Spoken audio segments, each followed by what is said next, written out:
Lewis Hamilton, who is facing probably his worst time of the season in a long time, finished in 13th place at Imola after struggling to overtake Pierre Gasly.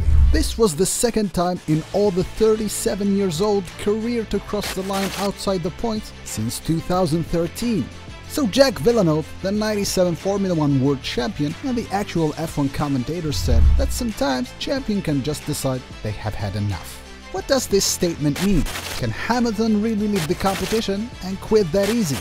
So Lewis had an average start this season with a 3rd place finish in Bahrain, followed by P10 in Saudi Arabia, then 4th place finish in Australia. Hamilton's performance wasn't actually the main origin of these high positions, especially those in Melbourne and Bahrain, but it was in effect a result of Red Bull's reliability issues rather than Mercedes' speed. If you haven't already subscribed to the channel, subscribe down there and share with us your opinion under each video you watch.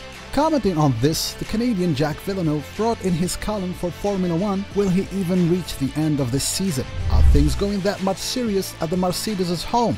Wondering if the British driver may even be here in the coming years, Villeneuve has suggested that the Mercedes driver may have had enough. Can this awful season be the end of a brilliant career for the 7-time world champion? That would be definitely sad and disappointing. You can't see into someone's head. You can be down and depressed, or you can be unable to deal with no longer winning. Then maybe it's time to decide life is better without racing. We've been surprised in the past. It's happened that champions have sometimes just had enough, Villeneuve supposed. Hamilton really went from bad to worse at the Emilia-Romagna Grand Prix on Sunday evening. The 37-year-old British driver disappeared from social media after seeing Max Verstappen achieving the 2021 Abu Dhabi Grand Prix title and losing his chance to break the record of an 8th title. Shut all the rumors up of him being the last time on track and confirmed his returning. However, that wasn't the return his fans have waited for. Neither what the Formula 1 community would predict from him. Villeneuve presumed that his scenario would continue along this season. At Mercedes, they now in an event need to learn how to lose. For years they drove everyone into the ground. If someone got closer, they just opened the throttle. He also thinks that having a megastar in the Mercedes team, such Hamilton, could generate an amount of pressure on them. This is the risk of having such a megastar in your team. Hamilton wasn't in the right rhythm from the off this weekend. He also didn't look aggressive enough, as if he couldn't fight, he ended up getting lapped. That's the sum total of all factors plus the bad car. In comparison between the two drivers of the team, Jacques Villeneuve assumed that a similar disastrous result from Russell won't generate too much attention around the team, like it did when it was to Lewis a few columns ago.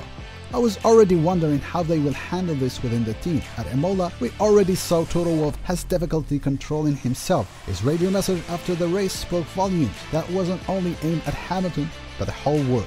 A bad result for Russell doesn't generate criticism, but for Hamilton, it does. He won't keep having such terrible weekends and he will beat Russell, but it won't be easy being the head of the Mercedes team right. And the consequences to all this, the Canadian former driver wonders if the presence of Hamilton, the shiny star of the team, would be meaningful and serve the team like it did previously, especially when it comes to the budget that costs the team instead of investing in the car's development, particularly after all the technical issues Mercedes faced from the start of the competition. This year, they don't have the advantage anymore. George Russell is doing a good job in the role of underdog. He learned this at Williams, but Hamilton, as always, has something to fight for. Do you choose your megastar, your poster boy, the record-breaking champion with the international image who cost you a mega salary, or do you develop the car for the promising talent? A big star like this is great if you win. It gets you a lot of exposure, but if he doesn't win, the blackish is much bigger. The champion doesn't have the right to not be competitive.